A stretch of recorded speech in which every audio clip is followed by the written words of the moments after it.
What's going on, people? We are Tottenham TV back here for more preview content. It is the big game before the international break. It is the Europa League final rerun. Tottenham against Manchester United, not in Bilbao this time, but at the Tottenham Hotspur Stadium. And we're going to get into all the nitty-gritty, all the facts and the stats that seem to be heavily in Tottenham's favour going into this one. But how are you feeling coming into this? Happier than I was after the Chelsea game, that's for sure. I think the Copenhagen game's given us a bit of kind of hope that this attacking football isn't as far away as we look like against Chelsea. But I think Man United come into this in good form. But maybe it's time we got to walk our dogs, Man United. You know what I mean? We've got their number. They don't know how to deal with us. So can we make it 6 in a row? I think it would be if we win this. Be 5, yeah. 5 in a row. Let's do it. I think we can do it. But another part of me saying United are in good form and they're probably coming into this a bit more confident than they would have been, a few weeks ago, that's for sure. And they do play a back 5 system. That does worry me a bit. So I think there's a lot of reasons to be hopeful and positive, but I think we need to show in the Premier League we can play like we did. It will be 5 in a row. You're right. It will be 5 in a row. 5 in a row. There you go. We'll be 5 in a row. But yeah, we'll get into all of that in the match preview. We're going to start off with a Tottenham update, and we're going to start off with injury news. First of all, regarding Mohamed Kudus. He says Mohamed Kudus is going to be touch and go for tomorrow. Yeah, not great. In better news, Brennan has come on and looked a bit better, I think, in the last few games when he's played. So I think that's positive. So hopefully we're less reliant on Kudus than we've been for a lot of the season. But it's still obviously a massive blow. He's been such a big part of our attack. So let's hope he can get fit for tomorrow. But if he's not fit, I'm not going to be as worried as maybe I would have been before Copenhagen. Yeah, I mean, that's kind of where I'm at with it, to be honest. Like, I'd prefer to see him play, obviously, but I don't think it's like the be-all and end-all, and I don't think, we got no chance of creating attacks and winning if he doesn't play, where kind of our minds were at a couple of weeks ago. So I guess that's a positive. But in terms of other injury news, Romero and Udogie are fit post-Copenhagen. I mean, I wasn't worried about Romero, but Udogie wasn't seen in training, so I'm not sure what that was about. Maybe he was in the gym or something at that time, I don't know. But yeah, Frank confirmed they're both fit and available. Yeah, for me, at the moment, in terms of who's kind of more important, I actually think Udogie is kind of more important than Kudus in terms of how we play. I think without Udogie there, it's like the pitch is a lot narrower and we're not as much of a threat on the left-hand side. So I think Udogie's going to be, especially in this game against Man United, I think Udogie's going to be so crucial. So we need him fit, we need him available. So it's worrying, even though he's saying he's fit, why didn't he train today? Is he still recovering from something? Is he 100% fit? Maybe he's fit to play, but Spence's are more fit than he is, and he gives him the nod. I really hope it's not the case. I really hope Udogie's fit enough to start. So I'm still slightly worried about that, even though he's saying he's fit to play. Yeah. But yeah, I think he's so important. And on that, by the way, Jed Spence did get recalled up again, third time in a row to the England national team setup. So congratulations to him. And a player who else won't be going to international setup this month is Dominic Solanke. And he says the international break will be key. It was clear he was not ready before. We'll look after the international break. That's what we aim for. It's important that we get the timing right on this one. It doesn't even sound confident he'll be back after, does he? No, it doesn't. It's worrying. Yeah. Really worrying. Obviously, we heard that he was going to be out for a while, potentially, when he first got the injury. And then Tottenham were playing down the rumours of him being out for a while. Then he didn't recover. He's now had surgery. And now it's kind of playing a waiting game with him. That's been very, very frustrating with Solanke, because I think he'd be so good if under Frank and in the system. But yeah, it's just one of those things. It's a very frustrating situation. Yeah, it really is. And I echo everything that you say, and I would love to see him in this kind of setup in his system under Thomas Frank, and just because of, as well, on top of all that, what Frank does to develop his forward players, and I think Solanke would be a massive beneficiary of that. It's interesting what he was saying about Dane Scarlett in the press conference as well. He was saying, really good player, amazing finisher, left foot, right foot. He was saying that, he's a player that really needs games at this moment in time, but because of the competition for places, it's hard for him to get those 4 or 5 games in a row that he needs. He says it's hard, but not impossible. And yeah, for me, didn't sound too convincing that he's set to start anytime soon. Which obviously, if you're Dane, that's not great. I think what he's trying to say, without being too blunt, is he's trying to say he needs to move. I think that's what I think he's trying to say. Hope not. I think that's what I think. If you're reading in between the lines, I think that's what he's trying to say. Yeah, I hope not, because I hope that he could really kind of exert himself in training and kind of push the players. But look, on the flip side of that, you've got Randall Kolo Muani, who also needs just consistent games right now, and he's actually performing at a good level without putting the ball in the back of the net yet. So obviously Muani is our first choice number 9. Richarlison ain't doing too great, but he's obviously back up to Muani right now. So it leaves Dane in a bit of a bad situation, really. Got Tell there as well. And obviously, we'll see when Solanke comes back, but he's going to obviously come back at some point. So I just think at the moment it's difficult for him to get a look in. He's always going to be playing catch up to the other guys, unless he comes on. And I know he came on and did really well against Copenhagen, don't get me wrong, a great cameo. But unfortunately, he's getting minutes in this setup. He's going to have to make himself unavoidable. Exactly. And that's just, it's going to be difficult for him to do that because, at the moment, he's a striker. When he's gone out on loan to championship sides, he's struggled to really even get game time in those scenarios. So to expect him to be now coming into a Tottenham team in the Premier League and scoring goals regularly to fight for those minutes, like kind of what Harry Kane did. Harry Kane, whenever he got that chance, he just scored, didn't he? And you couldn't ignore him after that because he was just that good. Is Scarlett ready to do that? Yeah, I mean, we didn't think Harry Kane was ready to do it when Harry Kane did it. I know, exactly, he did it. But he needs the opportunities to go and do it. And look, he came on, he made an impact in the last game. And any time he gets any sort of 10-minute spell or 15-minute, however long it may be, any sort of opportunity, he needs to grab it with both hands. And that's the only way he's going to make a career for himself at Tottenham right now. All right, that's the injury news. We've got a few potential transfer stories to talk about. One is Ivan Toney from TalkSport saying that Thomas Frank would be open to bringing Ivan Toney back to the Premier League. It's clear Tottenham Hotspur need goals and will look to boost his front line with firepower in January. Al Ali are reluctant to let him leave mid-season as the player is likely, so the player would have to push for a move if he wants to leave and go back to England. The Footy Insider says that the striker is keen on a return to the Premier League in January and aims to get back into the England squad for the next summer's World Cup. Spurs and Everton are among the clubs looking to sign Toney mid-season window, with a loan deal seen as the most likely outcome. But Tottenham must offload one of Solanke or Richarlison, with both of the forwards believed to be seen expendable by Thomas Frank. Former Everton CEO Keith Winus has said that Richarlison is more likely to join Everton than Toney is in January, and so a potential avenue could open up for Spurs to pounce to get Toney if that desired move does go through. I mean, that would be interesting. Everton come in for him, we move for Toney. I think that works out for everyone, to be honest. If Everton are, willing to part with whatever money we're looking for Richarlison, I think, it kind of makes sense for Toney because he ain't getting into the World Cup squad if he stays in Saudi. And if he's got any ambition to do that, he has to move. He has to look for a way to, even if it's a 6-month loan, he has to make a move this January. So, look, maybe there's a possibility there. I still think it's a very difficult deal to do. It's we have to move Richarlison on. We have to get Toney in. I think it makes sense because Frank knows him and all that kind of stuff. Do I believe that Frank really believes that Richarlison and Solanke are both surplus to requirements? I don't know about that. Unless Solanke really isn't, we're not. Obviously, it's a bit of a difficult situation with Solanke about where this injury is leaving him. Is it a case of he's not going to be fit till January? Is it a case of even when he is fit, it's going to take him a while to recover?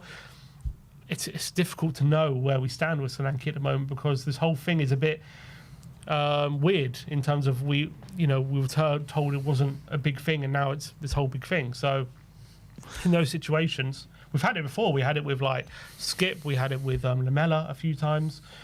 So, is it a case of if a good offer comes in, maybe we would be open to it? I can't see us losing both of them though. But if we lose one of them, maybe there's a possibility we can get. Yeah, I think it would be one or. And I obviously see Richarlison being the easier one to sell right now, obviously because he's actually fit. And I see him going back to Everton as a really good fit for him. And, he goes back to somewhere that he's loved.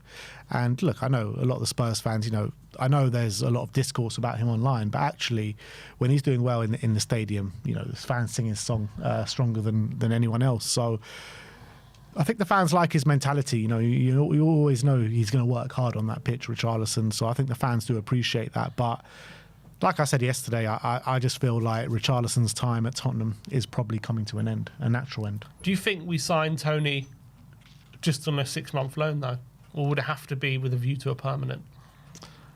I would be open to it just on a 6-month loan, to be honest. Look, he's 29 years of age. Like, if you can sign him on a 3-year deal, which I would be open to too, but I think a try before you buy thing for 6 months with no kind of links attached to it, I think that might be the smartest thing to do. But what if Tony turns around and says, look, I only want to come for 6 months because I want to get into that World Cup squad, but after I'm going back to Saudi, I'm not signing any permanent deals because you're not going to offer me the wages that Saudi offer me. What do you do in that situation? I'd be open to it because I think he can help us for these 6 months, and then in the summer you look to get someone a bit younger and someone that can help us and have a bit of longevity about him. So I'd be open to it.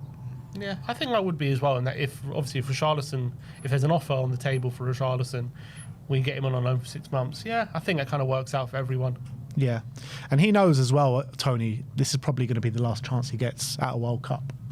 29 years of age, like he's not getting called up to the next one. The problem is, if Mwani's playing really well, then he needs to come in and play like every game, or because he's only got 6 months to prove himself for the World Cup. Yeah. So he needs to come in and be like the number one striker. If we can't guarantee him that, what's the point? I think that it just provides healthy competition for places, and I'm saying from his point of view, if he's only coming just to get to the World Cup. Yeah, but I think he'll back himself to be that starting striker for us. He backs his own ability. I think he's a very confident person, so I think he'll thrive on that kind of competition for places. So we'll see what happens. Next up is, we're going to bring this name up one more time. Well, maybe not one more time, but Rodrigo of Real Madrid. Team Talk saying that Real Madrid Brazilian forward Rodrigo is high up on Tottenham's list of attacking targets. The Brazilian is thought to be very keen on testing himself in the Premier League and gaining regular football ahead of the World Cup. However, Madrid may use their interest in Mickey van der Ven as a negotiation tactic. Oh, forget it. Go away. Mickey van der Ven. Would you swap Mickey van der Ven for Rodrigo? No. You wouldn't do it? No. But we'll get you got Vuskovic coming in. Don't care, I wouldn't do it. But Rodrigo could take our attack to a new level. You can't get rid of Mickey van der Ven for Rodrigo. I like Rodrigo and I think he's a very good player. But the reality is, like, even for such a good player, like the numbers behind what he's done at Real Madrid it doesn't like spark as like something that's going to take your attack to the next level. I think he'll make it better for sure. What kind of attacker would you swap for Van der Ven then, if it's not Rodrigo? Are there any attackers you'd swap for Van der Ven? Who would I swap for Mickey van der Ven? What attacker? I think Mbappe. They're just Mbappe. Mbappe? Why not Vinicius? Mbappe? Vinicius? Yeah, maybe Vinicius. It'd have to be like... But Rodrigo must be, because he's potentially, I think when you look at transfer market value, I think he's like in the top 10 in the world. Yeah. Like of all players. So he must be right on the edge of who you would and wouldn't swap. Maybe. I just don't think like he's as good as maybe those top tier players in the world. I don't think he's of that caliber. I think he could be. I just think at Madrid he's always playing second fiddle to Mbappe and Vinicius in his preferred position. I reckon if he moved to a club where he's the number one left winger and he's playing every week, a big club, I reckon you could see in a different level to him. He's always been played out of position. I think that's his biggest problem. He's always playing off the right hand side, and he's always kind of like the other guy in the front line. He's never really the main man. I think maybe he needs that. I think he could potentially be an absolute star in that position for a bigger club. So would you swap him for Mickey van de Ven? I think put a bit of money on top. I would consider it. Yeah. So you take money and Rodrigo. So no, I'm just talking about straight swap. Forget money. Like money can come or not. Like, would you swap that? Would you do a deal? Would you be open to doing a deal? Really, I would. No chance, man. I'd be open to do a deal for Rodrigo. So to get someone like Rodrigo in. What, for Mickey van de Ven? Come on, man. Rodrigo is an incredible. These guys, you're talking about getting a left winger in, right? There's not many better we could get than Rodrigo. It's true, but you're getting rid of Mickey van de Ven, who is like just getting better. Yeah, we got Vuskovic coming in, but he's not a left-footed centre back. It's easier to replace. Trust me, I know how good Van de Ven is, but it's easier to replace Van de Ven than it is to get someone anywhere near as good as Rodrigo.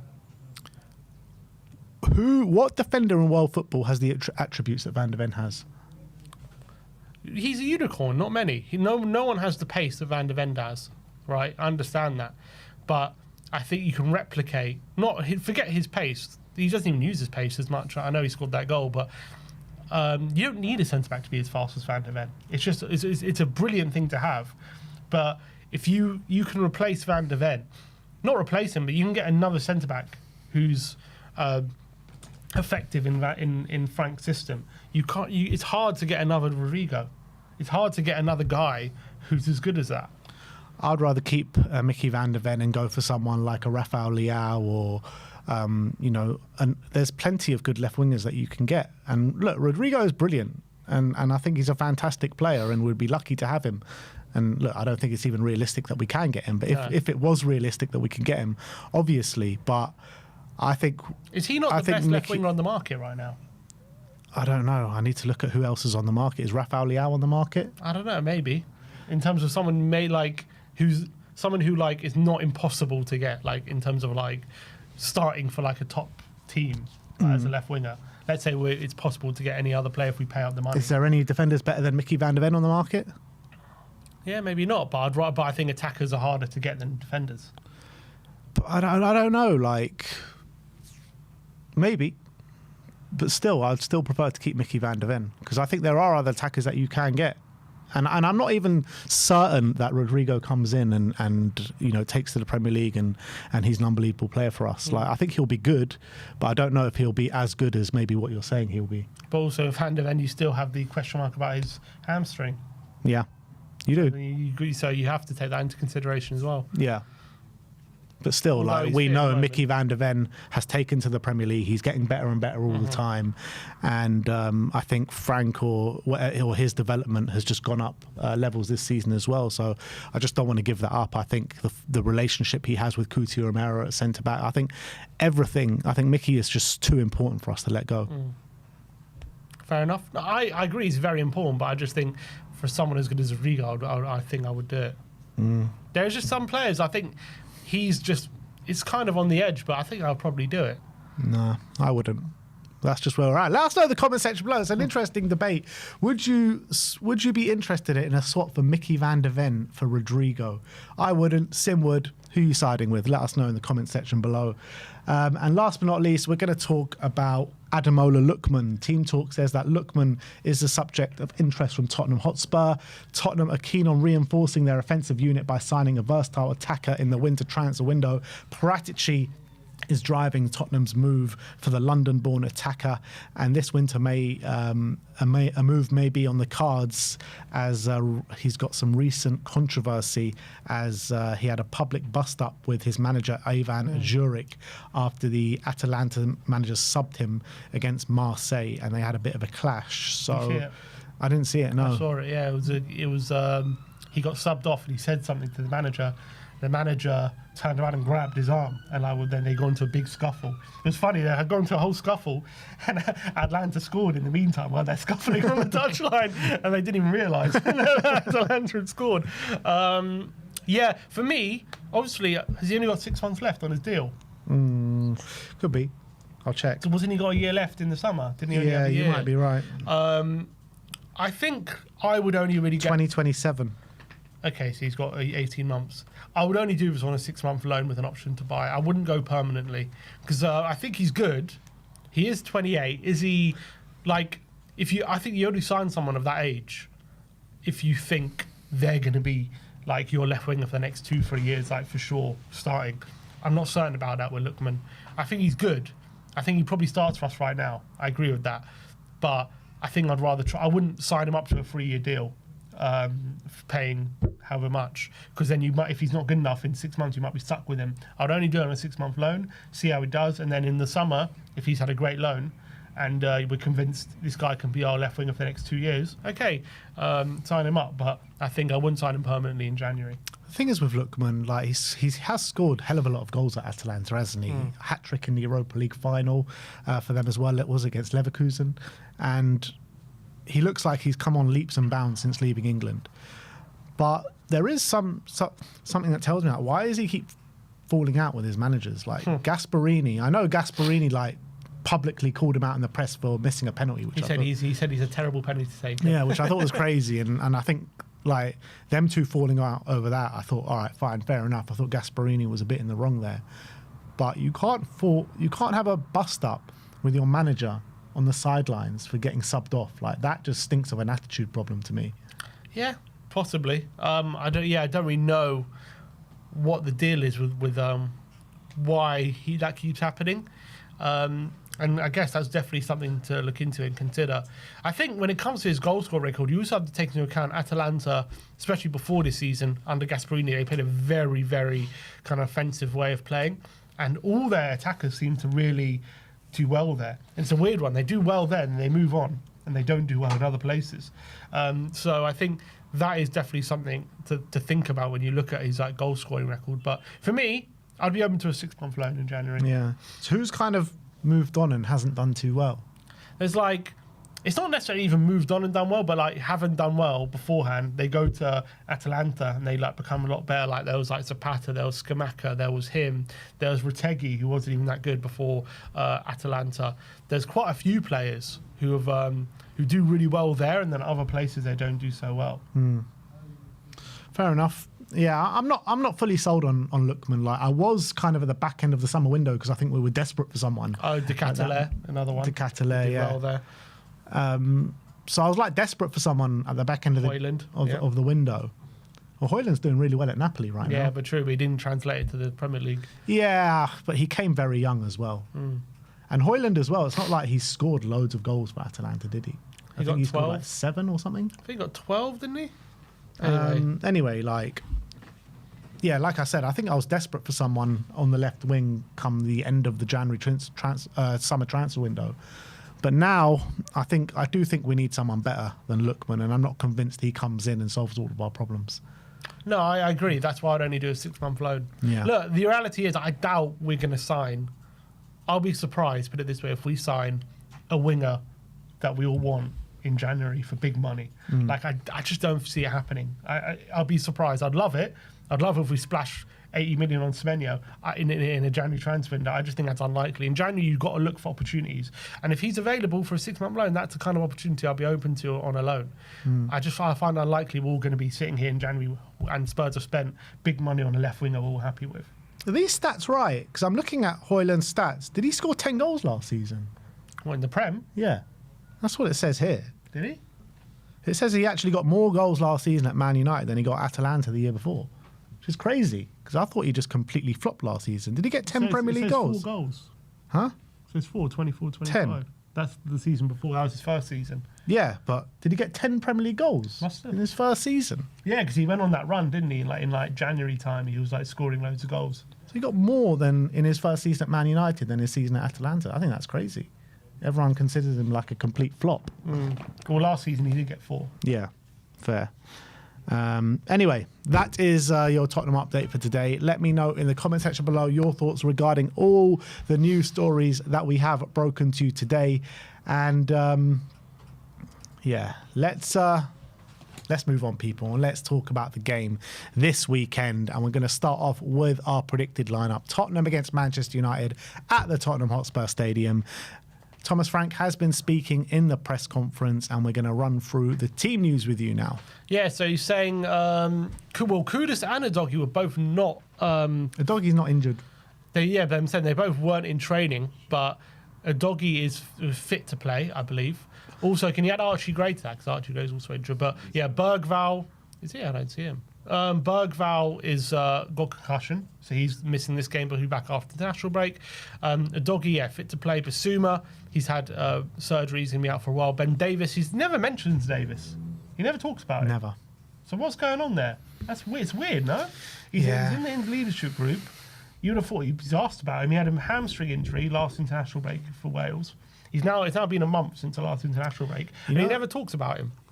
I've never picked in training. There was a player he had at Brentford. I can't remember who it was off the top of my head, who he had in the leadership group, but it was more like a dressing room, training ground leadership role as opposed to actually playing. Ben Mee, maybe? Ben Mee, yeah, that was it. And, he spoke a lot about Ben Mee and the leadership ability that he gives to the team. I feel like that's the role Ben Davis has taken on this season. Okay, but he's still a player. Yeah. And you would have thought, obviously, we never see him in training. He's injured. Right, we don't know when he's back. He never mentions him in terms of when he's back, when he's available. Like, it's all a bit strange with that. Obviously, we know Kulusevski and Maddison, both long-term injuries. Dragoshin, this could be potentially the last game he misses because he's going to have a behind-closed-doors friendly after this one during the international break, so that's really good. Kudus is 50-50 going into this game. Kota, it's interesting. He said he's not been training, but I did see him in a social media video that the Spurs account put out talking about their best goals they've ever seen. And Kota was there coming into training, so I wonder if he's on his way back into getting fit. And that's it. I think Solanke, obviously, hopefully he'll be back after international break. And Gray, he's still going to be out for a bit, I think. All right. Well, let's get into this predicted lineup then. 4-2-3-1 as per usual. In goal, the ever-reliable Guillermo Vicario on unbelievable form. Yeah, he is now. He's probably our top-performing player right now, Guillermo Vicario, Last 4 or 5 games, I don't think he's done anything wrong. He's only done the right things. So big up to Big Vic because he's really turned it around this season. Yeah, he's been phenomenal. Phenomenal last few games. If it wasn't for him in the Chelsea game, it would have been even more embarrassing than it was. And he's got this new trick up his sleeve where he goes down, pretends to be injured, so we can have a little coaching session on the sideline. So I need to train myself not to panic every time this happens because in that Copenhagen game I was like, what's going on? He's holding his hamstring, and then 2 minutes later he's running up the other end of the pitch and celebrating a goal. So I wonder if the management is telling him go down, or I wonder if they're telling him to go down, or if he's using his own instinct. I wonder which one it is, but either way, I don't know what's going on here. Why is it not being added? Why is that not being added? Oh, there we go. So anyway, Big Vic in goal, right back. There is actually a question mark to have about right back in this game. Well, it could be left back as well, but we were talking yesterday about potentially, a few fans wanted to see Jed Spence at right back. Pedro Porro, I think, had one of his better games this season against Copenhagen. I do feel, obviously, he will go back with Pedro Porro. I think so as well, only because down the right-hand side, the wing-back's very likely to be Dalot. Sorry, on their left-hand side, it's been Dalot last few games. And he's less of a threat, I think, going forward. So I think Porro, has obviously him, and he's going to have probably Cunha on that side. I don't think Dalot's going to provide too much of an extra threat to worry someone like Porro. If they had maybe Dorgu, I'll be thinking maybe you might need Spence there. Could Dorgu play? Well, I don't know if he could, but the last few games they've played Dalot, and they've obviously done well last few games. So I don't see them changing it. They might do though. So I think Porro should be okay. Because I think if he just focuses on Cunha, that'll be all right. I think. Oh, fireworks. There you go. All right, Pedro Porro right back, right centre back, the captain Cuti Romero, and it was just such a breath of fresh air to have him back in the side against Copenhagen, make such an impact, not just from general defensive, but from our build-up play as well. He's just brilliant. Definitely, he's going to have Sesko to deal with in this one, who's been improving. That'll be a nice So physical battle, won't it? it's going to be could be difficult, but I think Romero's going to relish that. He's going to rough him up, and hopefully Sesko doesn't know what hit him. Yeah, absolutely. And something's going to hit him, that's for sure. Left centre back, obviously Mickey van de Ven. Let's hope he can go on another one of those marauding runs. We've seen he's got previous against Manchester United for doing it. So let's see if he can cut through the heart of their midfield and defence. Yeah, last couple of games he's done a run from the halfway line, and he's done obviously an acrobatic clearance off the line as well. So obviously Mickey, he's got a good record against Man United. So I'm guessing he's never lost against Man United, has he? In a Tottenham shirt. No, he hasn't. So there you go. Yeah. That's how that continues. And left back, obviously he says Udogie is fit to play. Didn't see him in training. There is Jed Spence there as well. I really hope that Udogie does play, but I guess there is a big opportunity for Jed if Udogie is struggling with something.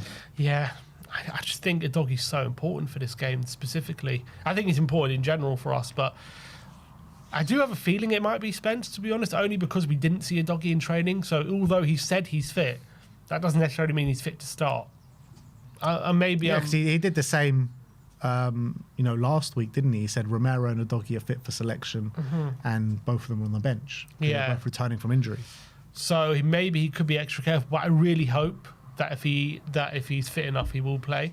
I really hope it is Udogie, because I also think the way Man United play down that side, they're going to have they've been playing Ahmad wing back and Mbeumo there.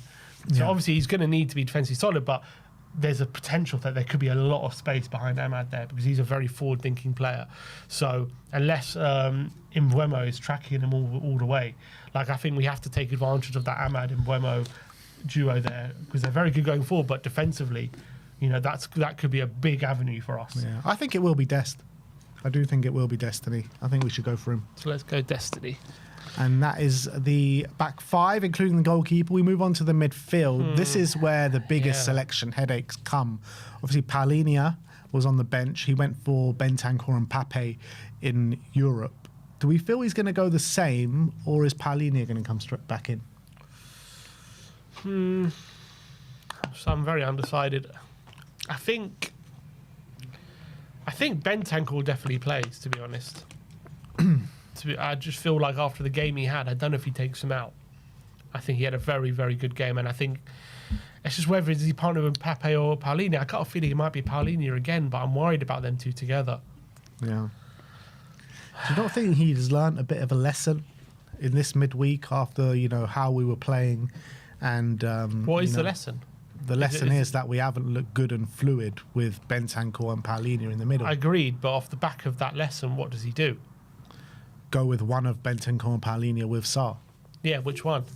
Is the lesson we don't need Palhinha in these games, or we don't need Palhinha and Bentancur together? Don't need them together. So but Bentancur had such a good game. Yeah. So he could very well. I mean, I wouldn't have a problem with him going with Bentancur and Sarr again. Not a problem at all. I kind of want him to be honest. I want him to, but I also have a feeling he might just bring Palhinha back in. Because I also think, as much as I also do want to see Bentancur and Sarr, I also do worry about whether Bentancur and Sarr are going to be as dominant as they were in this game against Copenhagen. Well, they're definitely in a harder game, that's for sure. And you've got, the problem is you've got two wing backs, and that means that Mbeumo and Cunha are going to be quite narrow, playing in those 10 positions. So you might need a Palhinha who can just cover a lot of ground to make sure that they're not building up in the centre, because they're going to be quite narrow. It's going to be difficult to pick them up, especially Cunha, who likes to play in those pockets and he's very good at dribbling. You might need a Palhinha in this game. But then does that lead to Palhinha, Bentancur, Palhinha and Sarr? I just got a sneaky feeling it might be Palhinha and Sarr. Palhinha and Sarr and resting Bentancur. I've got a sneaky feeling about it, but look, we have these conversations pretty much every week, and it always ends up being Bentancur, Palhinha. So I don't know which way to go. I've got a feeling it's going to be... Could it be Bentancur, Palhinha and Sarr? Could be. But then again, he's doing what he did against Chelsea. Yeah, I don't think it will be. I think it's going to be... I think it will be Bentancur and Palhinha, but I wouldn't be surprised if it's Palhinha and Sarr.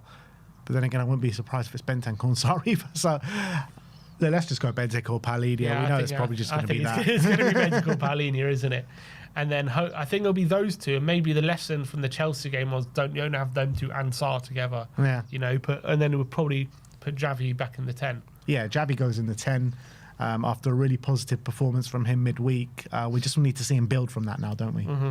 Yeah, for sure. He's growing confidence. I think this could be a good game for him because United play that double pivot, and sometimes the number 10s against them can find pockets of space there because, in theory, their double pivot's going to be focused with Bentic or Paulinho.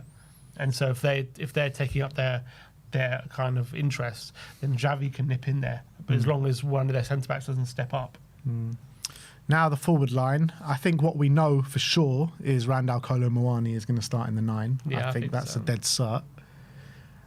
He said in a press conference he's definitely fit enough.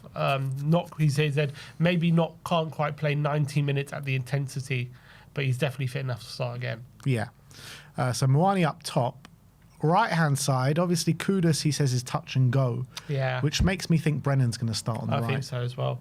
I think not only is Kudus touch and go, but Brennan did quite well. I'm not saying he would have started anyway, but I think it just gives him an excuse to continue with Brennan. So I think Brennan, and if Brennan does start, that's actually 4 starts in the last 5 games. Yeah.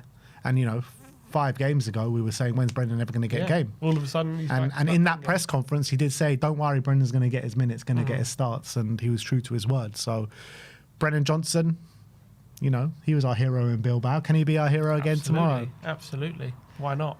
And then to finish off the starting 11, I think it's a no-brainer who goes on that left-hand side, and it is going to be Wilson Odobert. Yeah, I think Odobert comes in. Obviously, I guess the only other pick would be Tell, but Tell, when was the last time he played? He came on against... did he come on against Chelsea? No.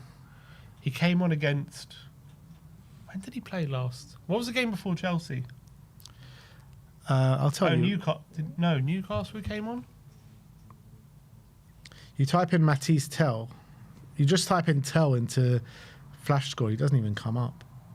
He played against Newcastle 13 minutes. 13 minutes. 13. 1 minute against Everton. An hour against Villa. So that's the last game he started against Villa. So, yeah, he hasn't had a lot of game time recently. You said by October he was going to be a starter for us. I said November. We're in November now. It was looking good after the Leeds game, but it didn't quite happen. But yeah, I think Odobert has to start. All right, so let's go and run through this starting lineup. We've got Vicario in goal, Pedro Porro right back, Destiny Udogie left back, a back 2 of the reliable Romero and Van de Ven, Bentancur, Paulinho with Javi Simmons in the midfield, Brennan Johnson on the right, Wilson Odobert on the left, and Randall Kolo Muani up top. So that is our predicted lineup. What is the score prediction you're going for if that is the lineup? You went 1-1 in Predict the Prem. Yeah. I do think it will be 1-1, Not to say, I actually think I envisage Tottenham will have a better game, better performance, as they did against Chelsea. I'm pretty certain about that. I don't think we're going to be as dominant, unfortunately, as we were against Copenhagen. I think it's going to be a much closer game. I think United are going to come into some really confident mood. I think we're going to build on that Copenhagen performance, but I don't know if we're going to be quite there yet in this game to win. But I also think we'll be better. We won't lose like we have been. I've got a feeling it's going to be one of those games where we come away with encouragement, but we don't come away with the win. So I'm going to go 1-1. The thing is, the way I look at it, if we can build on that Copenhagen performance and we have a decent attacking display, Man United are there to be got at. Their strengths lie at the other end of the pitch. I don't think they're that strong defensively. And I think if we can have a good attacking performance, I think we score goals. Yeah, I just feel like with the them playing a back 5 system, it could just maybe... It's not obviously spring a surprise because we know they're going to do it, but I don't know. I think the way we're building up, we haven't seen it against a back 5 yet, and we don't know how it's going to do. So I've got a feeling there's going to be periods of the game we're struggling. Well, I'm going to err on the side of positivity and say we don't know how we're going to do, but we're going to do well. I'm going to go for... What did I say in Predict the Prem? I said 1-0 to Spurs, did I? I think 2-1. 2-1. I'm going to go 3-1. 3-1 to Spurs. Spurs to go into the international break with 3 points. And that will be 2 international breaks in a row where we win just before it. With the North London derby coming up, I think it's so important to go into that with a really good feeling as well. So I'm going 3-1. Sim's going for a draw, 1-1. Let me know your score predictions and predicted lineups in the comments section below. But that is our predicted lineup. And we move straight into the preview. We're playing Manchester United this weekend, a team that we have a great record against. And, you know, cast your mind back a good few number of years now where we just used to give this as a given, like we would just lose the game against Manchester United. We used to get so unlucky against them. And now we just seem to have our number, their number. Like, seriously. 5 wins in a row against Manchester United. Like, what is the world coming to? It's quite unbelievable, the fall in Manchester United and maybe the growth in Tottenham Hotspur, which has made them onto like a bit of a level playing field, Tottenham and Manchester United. Last game, how can anyone forget that 1-0 win in Bilbao? Just Spurs beating Manchester United in the cup final, you know? It's not things that Spurs fans are used to. Yeah, even cast your mind back to, when was it, April or March? Carragher said on the overlap, there is no chance Tottenham beat United in a cup final, European cup final. He said no chance. He's not Mancunian, but yeah. He said no chance. I can't do Scouse. Scouse? There is no chance. No chance. Yeah, but so that was the narrative going into that game. So the fact that we're sitting here 5 wins and it could be 5 wins in a row if we beat them, just goes to show how the kind of script has been flipped. Man United in the Tottenham Penitentiary at the moment. They really are, mate. They are so in the mud. We've got their number every single time. 1-0 last time, 1-0 the time before that, 4-3 the time before that, 3-0 win at Old Trafford, 2-2 before that, 2-0 to Spurs before that, 2-2 before that. The last time they beat us was in 2022, people. Under Conte. Which is mad. How mad is that? The last time we lost to Manchester United was 2022. Yeah, even so, I think we've had 3 managers. So that 2-2 there, oh no, that was Ange. But the one before that, the 2 before that, so Ange was before that. Even the one before that was Mason. We were 2-0 down, and we got it back to 2-2 under Ryan Mason. Yeah. So we've really got a good record against them. And United, have just, for some reason or another, whenever they come up against us, they always come out second best in recent fixtures. It's we're just like we gotta go walk our dog. Man United, it's time to take him for a walk. Exactly, mate. And it's that time of year again, man. And not even a vicious dog or anything, just a nice, calm, tame dog in Manchester United. Is there something psychological about it at the moment? I don't know. Or is it? Are we in their heads at the moment, or is it just one of those things? I don't know if we're in their heads. I just think we've been the better team. Because they've gone, lads, it's Tottenham. They've gone from that, and all of a sudden... And yeah, lads, it is Tottenham, because Tottenham always win. Lads, it's Man United. Yeah. But they are improving, you got to say. No, yeah, you got to give Amorim credit. You got 5 to give... wins in the last 7. Yeah, you got to give Manchester United a lot of credit for the last few weeks. And I think, like, when you're analysing Man United and you're looking at that starting 11... I don't really think it should be a surprise that, you know, there's a bit of a turn in form, because they've got some brilliant players there. You know, you got Bruno Fernandes, new signings in Cunha, Mbeumo, Sesko's looking good. It's looking like with the Sesko and Gyökeres thing, it looks like maybe Arsenal did go for the wrong man in the end of the day, in my opinion. But, you know, you got good midfield. Casemiro, I think, is doing really well this season. He seems to be like a genuine goal threat every game. Amad Diallo at wing back. You know, we had that conversation last year about, you know, playing Amad at wing back, and I think it's working a treat for them this year. So I think what they really need to work on is their defence. I think defence is probably their weakest point, but the new goalkeeper's come in and made a real difference as well. Yeah, 100%. Lemens, he's been a safe pair of hands. He's made a massive difference. I think Amad's doing very well in recent weeks at wing back. It's just giving them that little extra threat out wide. But the thing is, I think in the game at Anfield, he didn't play wing back. He played in the front three. I think in the bigger games, I don't know if you can get away with it. So I do wonder whether he'll change it, or whether he thinks, look, it's going well, I'm just going to continue with him at wing back. It says here he did play with. It says Diallo was wing back and Mbeumo and Mount were behind Cunha. Maybe he did. I'm pretty sure if I remember he didn't. Maybe I got it wrong. To be honest, we were watching the game, weren't we? I'm pretty sure he was. Because Mount definitely played, and because Bruno and Casemiro were in midfield, so it wouldn't have been Mount at wing back. Maybe you're right. Maybe he was wing back in that game. But I think in the bigger, I know in that game, to be fair, they should have conceded a lot more goals than they did in that game, although they played well. I think in the bigger games, I don't know if you can get away with it as much, playing him a wing back, because he's just a winger, which is great.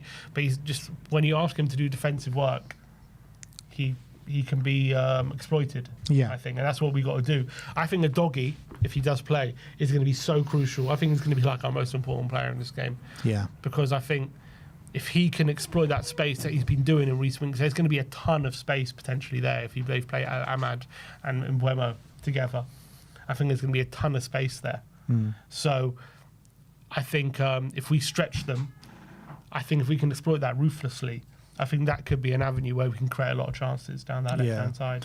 And look, as much as we can talk about Man U improving and giving them credit for, and which is fair enough and the right thing to do, like I said before about their defence, there are a team that you can get at. You know, you look at their last 2 games alone, like they conceded 2 goals to Nottingham Forest under Sean Dyche, who, you know, Nottingham Forest can barely buy a goal all season. And you're looking at that Brighton game, you know, they go 3-0 up, and Brighton nearly got themselves back in the game. They got 2 goals, and, you know, they could have even got a third, and then obviously Mbeumo goes and seals it off at the end. So there are a lot of frailties at the back there for them. Definitely. And I think even in the, look, their run's done brilliant in recent weeks.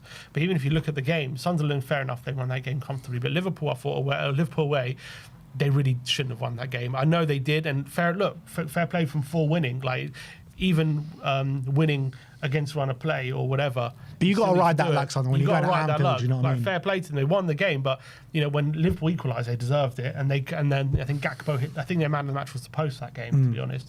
And then Maguire just out of nowhere gets the winner. That Brighton game, as you say, they did play well, but even at 3-0, I think 3-0 flattered them a bit, and Brighton deservedly came back in that game, and they were kind of it was a very nervy end there.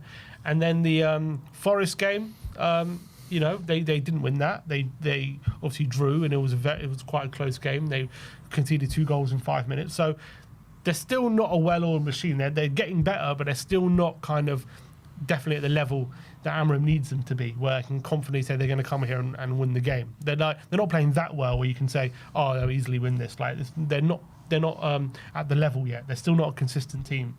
So I think there's definitely chances for us to win this game, 100%. It's just for us. We're also not quite there yet as well. We're quite inconsistent, especially at home, especially going forward.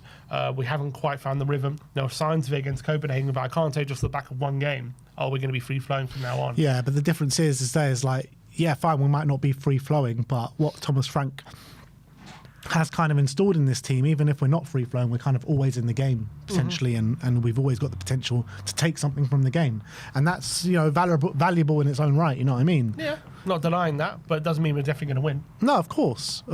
But I think as well, like, why it's such a big game at this stage of the season. I know it's only 10 games gone, but we're both sitting 10 points, level 17 points. They're sitting in 8th, we're sitting in 6th. So I think it's so important to get the win in this game, man. I mean, a draw, you see how kind of together the league is right now. You know, a draw, we could be sitting kind of in the bottom half come going into the international break.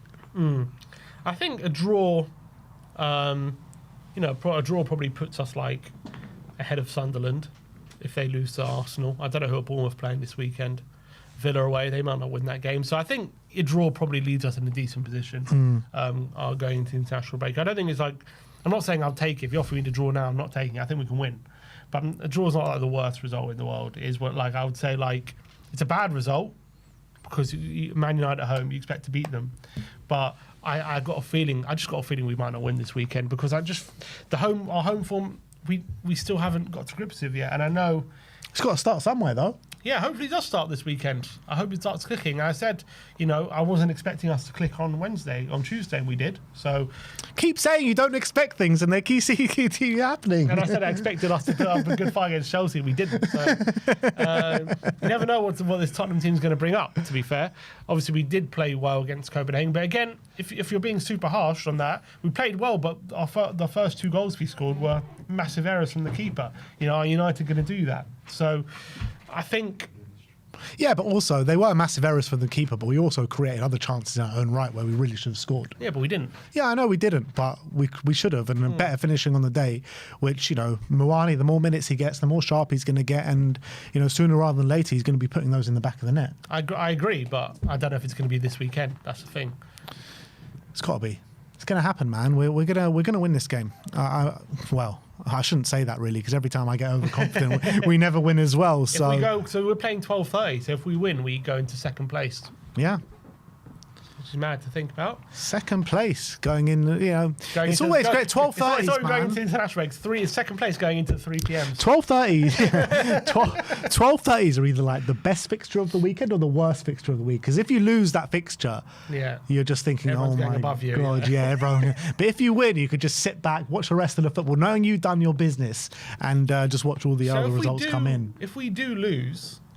So that means United would go above us, so we would go to 7th, going to 3 p.m s, and we could end the weekend with who could go above us? Villa.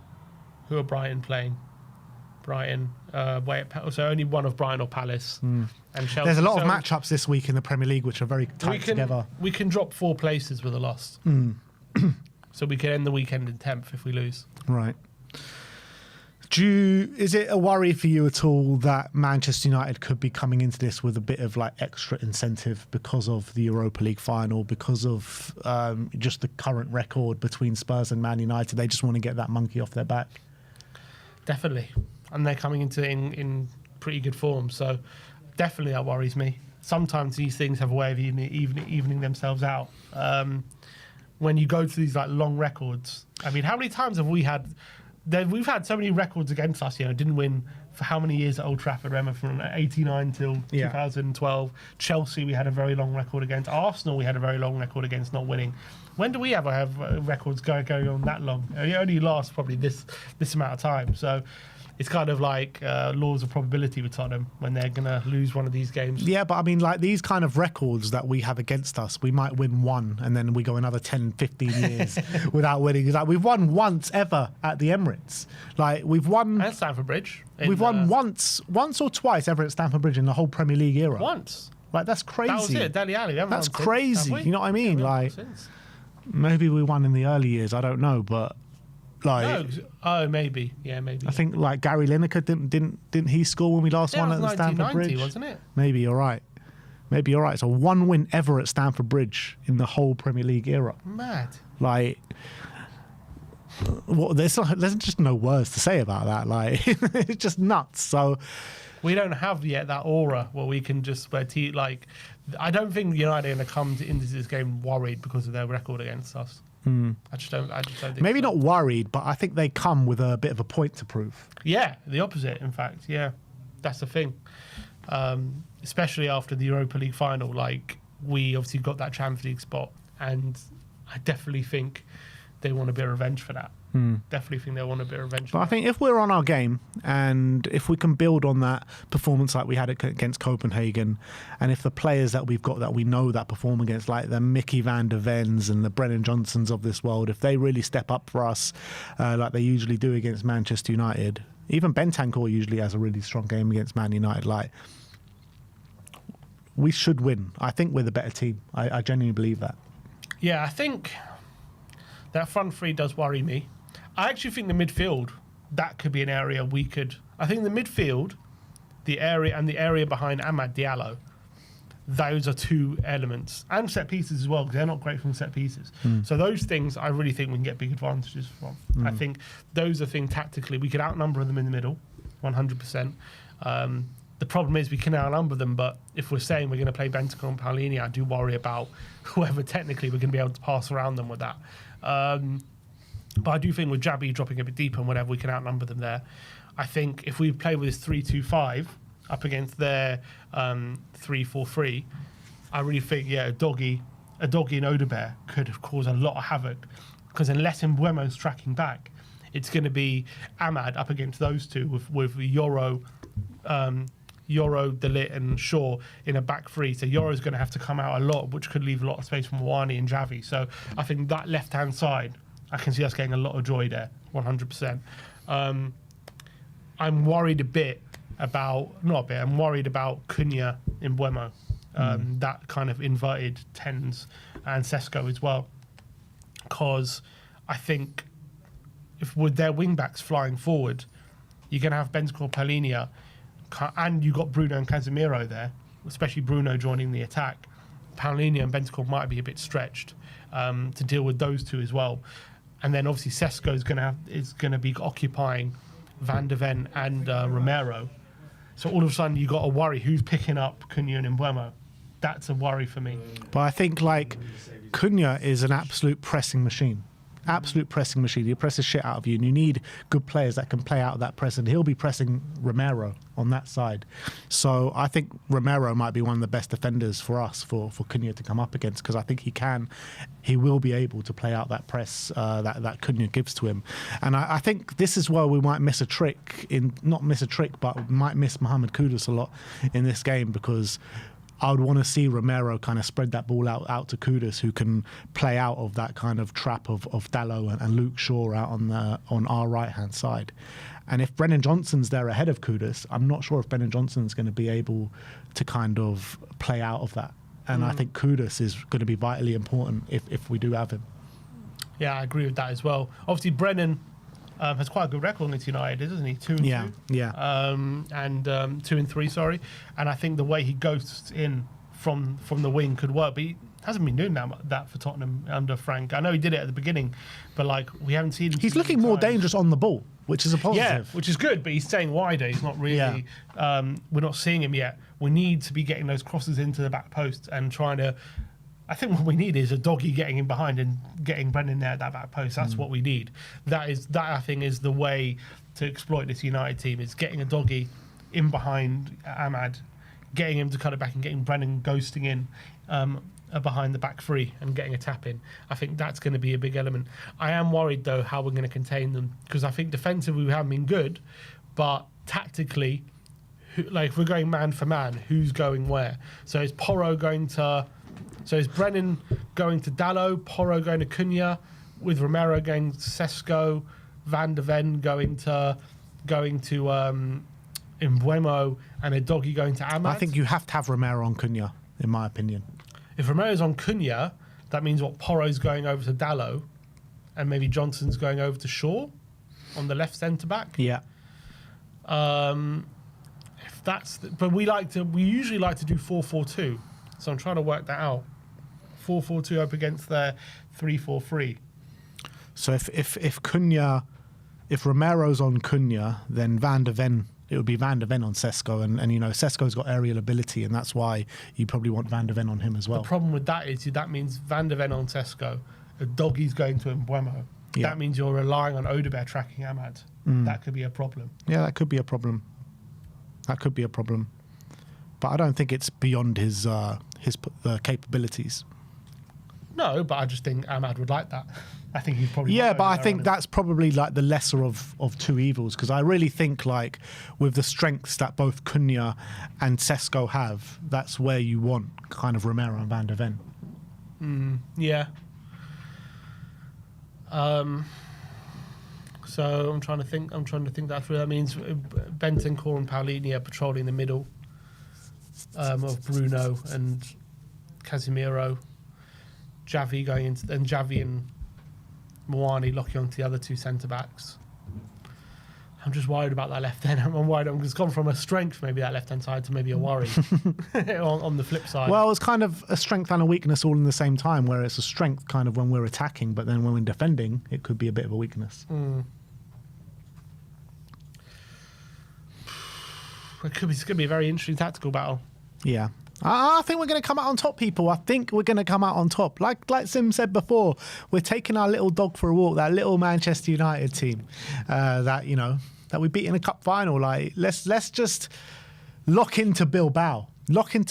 We were never going to lose that game, and let's hope we're never going to lose this game as well.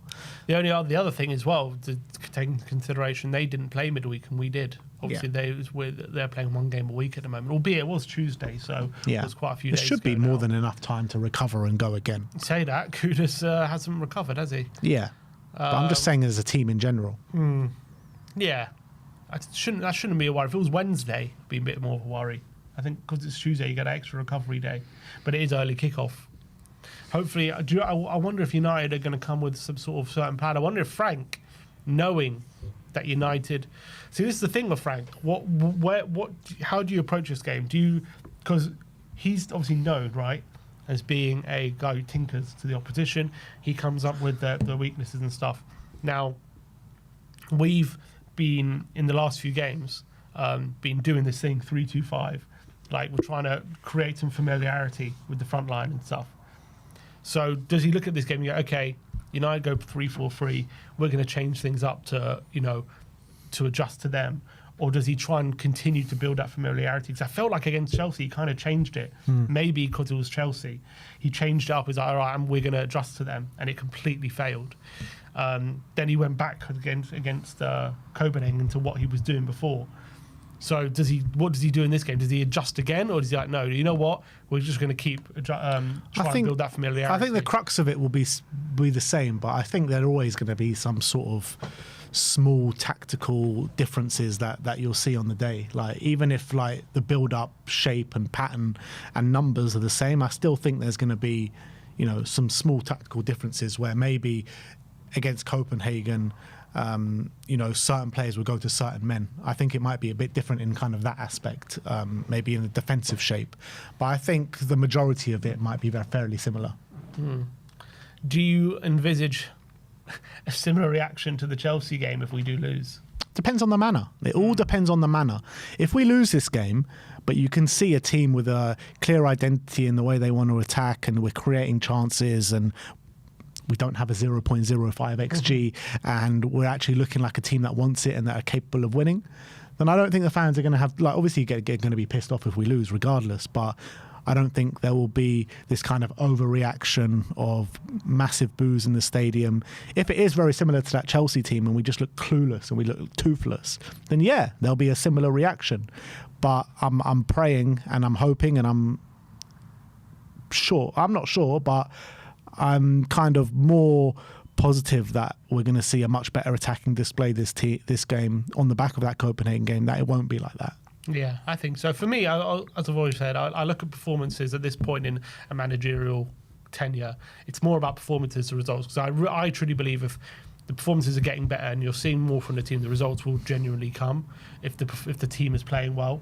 Obviously, against Chelsea, we didn't play well, but for me, this weekend, I just want to see us being capable against a Premier League team at home to attack them and create chances and actually look like we're the better team and actually be on the front foot. That's what I'm going for. And look, if we lose, and whether it be unlucky or wherever happens, if we do end up losing, I'm not going to be angry if I see a team that, a performance that shows us we can be the better team and shows us we can open teams up and we can attack and we can look sharp and all these kind of things. So that's what I'm going to be looking for. Obviously, I want to win, but I think the performance is very crucial this weekend. All right. Well, because the league is so tight. Even if you lose, next you win a couple games after, and you're back in second place or whatever. The problem is that 2 of our next 3 games after that, Newcastle away and Arsenal away. Yeah, true. If we don't win this game, you know what I mean. So if we don't win in a row, exactly 4 losses in a row. Well, we got Fulham at home in between there, but out of our next 4 games, so we've got United at home next, we've got Arsenal away after that, Fulham at home after that, and then Newcastle away after that in the Premier League. So this is a crazy run of fixtures that we've got now. So I think a result is actually really important in this game. I agree. I think in terms of like a battle for 5th place, getting a win is going to be really important, I think, which obviously I want, but it's, for me, if you're looking at the long term, it's all about the performance. All right, well, all will be revealed tomorrow at 12:30, and me and Brian on the watch long will be starting at around 12:15 tomorrow. Sim will be at the game, and I've been seeing a few comments in there. People don't want you to go to the game. No? They say every time you go, we lose. I was at the City of Manchester. We won that one. Yeah, it's true. You are. Maybe it's just. I've only been to one home game and we lost. I've literally been to one game this season at home. Yeah, but can't blame me for our bad. Everyone's blaming you. What? You've been to all the other ones. Your ratio is a lot worse. Well, I guess mine's 100%. So. I was at Copenhagen, mate. You're at Copenhagen, yeah, fair enough. But yeah, we are gonna do one more thing before we finish off. So we did this video yesterday on the live stream when Sim we went through all of the fixtures on, what was it, 2013-2014 season, and everyone noticed Sim's laptop there, and they were like, oh yeah, but he's got a laptop there, I'm not going to believe it until he has no laptop. Well, today we are going to be blindfolding him and see how much better he does, and see if he actually was using that laptop or not. And by the way, he wasn't. He wasn't using the laptop. But this is to any doubters, any haters. yeah, so look, this is. And what a better scarf to use than the Europa League winners in Bilbao. Upside down. There you go. I just want to wear it, to be honest. But there you go. You can put this on yourself.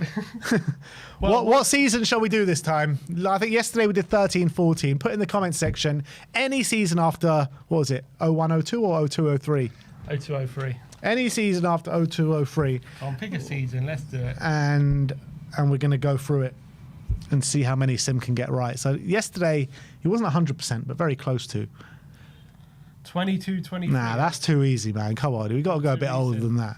Got to go a bit older than that. Can we do a fun season, like a season we did well? Why everyone picking all the terrible seasons?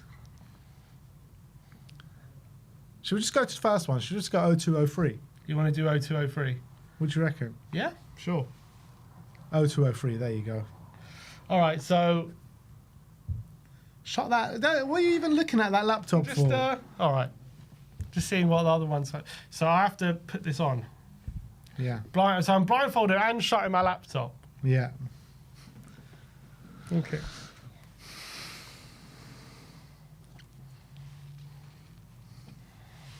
Okay. And you're lucky because there was no European football that season. Oh, yeah, very good. All right. We ready, people? Okay. Are you guys confident that Sim... Can't see anything. You can't see anything? No. Yeah, you're right. You can't. All right. All right. First game was... Everton away. Yeah, and the score was? 2-2. Okay. Villa at home? Villa at home, 1-0. Jamie Redknapp. Correct. That's a great volley. Charlton away? 1-0 again. Simon Davies. Southampton at home? 2-1 to Spurs. I think it was a Sheringham 90th minute penalty. Wow. Oh, yeah, it was a Sheringham 90-minute penalty. Who scored the first goal? Do you know? Was it Les Ferdinand? Yeah, it was. Fulham away? We lost 3-2. Yep. We were 2-0 up. We were 2-0 up. Yeah, Steve Balbronk. Steve Malbronk. And Legwinski scored a penalty. West Ham at home? That one we won 3-2. Yep. Anthony Gardner. Oh, was that one? That was Robbie Keane's debut. Yeah, Anthony Gardner was that screamer for Anthony Gardner. Anthony Gardner. Manchester United away? United away, we lost 1-0. Yep. Middlesbrough at home? Middlesbrough at home, we lost 3-0. Yep. Blackburn away? Blackburn away, we won 2-1, I think. Robbie Keane. Bolton at home? Bolton at home, 02-03. So at Blackburn, we won. Bolton at home. This one is escaping me. Bolton at home. I remember away we lost 1-0. Bolton at home. Oh, we won 3-1. 3-1. Yeah, we won Robbie Keane double. Yep. Liverpool away? Liverpool Anfield, we lost 2-1. Yep. Dean Richards. Chelsea at home? Chelsea at home, 1-0. No. 0-0. 0-0, yeah. 0-0. Cudicini had a man of the match game, I remember. Who for them? For them, yeah. Sunderland away? We lost 2-0. Arsenal away? We lost 3-0. Which game was that? That was Henri, Lundberg and Wiltord. Yeah, Henri's goal from the halfway line. Oh, was that game? Yeah. I remember that game actually. Like there was no streaming or there was no nothing back in those days, and I was in my bloody bedroom listening to it on the radio, about to cry. Leeds at home. Leeds at home, we won 2-0. Yep. Birmingham away. Birmingham away. Birmingham away at St Andrews. We won 2-1. We won 1-0? No. 1-0? Yeah. 1-0. We won 1-1. We drew 1-1. West Brom at home. We won 3-1. 3-1. Was that Christian Ziga's free kick? Yeah, Ziga scored a free kick in that one, yeah. Arsenal at home. That was Ziga's free kick as well. Yeah, 1-0. yeah, 1-0. Man City away. City away, we lost 2-0. No. We did lose. Did we? Man City away. Yeah. Oh no, at home we lost 2-0. Man City away, we won 3-2. Yeah. Charlton at home. 2-2. Yeah. Newcastle away. Newcastle away, we lost.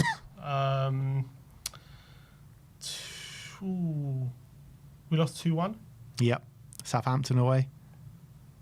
We lost 1-0. Everton at home. We won 4-3. Yeah. That was that. Keane hat-trick. Yeah. Villa away. Villa away, we won 1-0. Sheringham. Newcastle at home. We lost. We lost 1-0. Genus, I think. Yeah, it was Genius, 90th minute. Chelsea away. 1-0. That was 1-0. Yeah. Zola free kick. Yeah. We got 1-0 up with who? Who scored when we were 1-0 up? Was it Sheringham? It was. Sunderland at home. We won 4-1. God, some of these games really take me back. I'm starting to get like flashbacks of them. Because I think Sheringham had the 100 shot on. Yeah, was that game? Yeah. Yeah. Fulham at home. Fulham at home. Yeah, 1-0. That was the Asimovic miss. Oh, bloody hell. That was that miss, yeah, Asimovic missed. I remember I was sitting in the on the shelf that day. Yeah, very famous miss from Asimovic. Ledley King own He goal. was my favourite player until then. I don't know why. I don't know why, I just loved him. I loved Asimovic. West Ham away.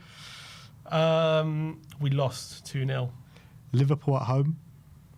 We lost 3-2. Yeah. Jamie Slabber came on. Owen, Heskey and Gerrard. Mm. Bolton away. We lost 1-0. Birmingham at home. We won. Was it 2-1? 2-1. Was it? That was when Rory Keane tackled the goalkeeper. Yeah. That goal. Leeds at home. Leeds away. Leeds away, sorry. 2-2. Yeah. City at home. We lost 2-0. Yeah, Joey Barton. Yeah. West Brom away. We won 3-2. Yeah. Manchester United at home. We lost 2-0. Yeah. Middlesbrough away. We lost 5-1. Embarrassing. Blackburn at home. Lost 4-0. Yeah, what a stinky end to the season, man. Shocking. That was unbelievable. And then we had cup games. We played Southampton away. We lost 4-0. Oh, my God. And then in the League Cup, we played Cardiff at home. I think we won 1-0. We did. And Burnley away. Did we lose 2-1? 2-1. And that is all the games we had. All right, can I take this off now? You can take it off. Can you believe me? Do you believe me yet? I said you revised it. I revised it. That's a lot of revision. I think everyone give him a round of applause. There you go, thank you. Bloody hell. There's lights after being in darkness. But look, we'll be back tomorrow. Obviously, like I said, me and Brian on the watch along. And look forward to having you all on the post-match fan show after the game. And if you want to test sim on any other... Answers on the inside of the scarf. I think you need to show them the scarf if the answer's there or not. But how would I do that? How would I... Winners. They're woven into the fabric over here. It's actually on the inside of my eyelids. I've got the answers All right, cool. We'll see you all tomorrow, people. Thank you everyone for joining us today. Like, subscribe, and comment. And as always, come Come on, on, you you Spurs. Spurs.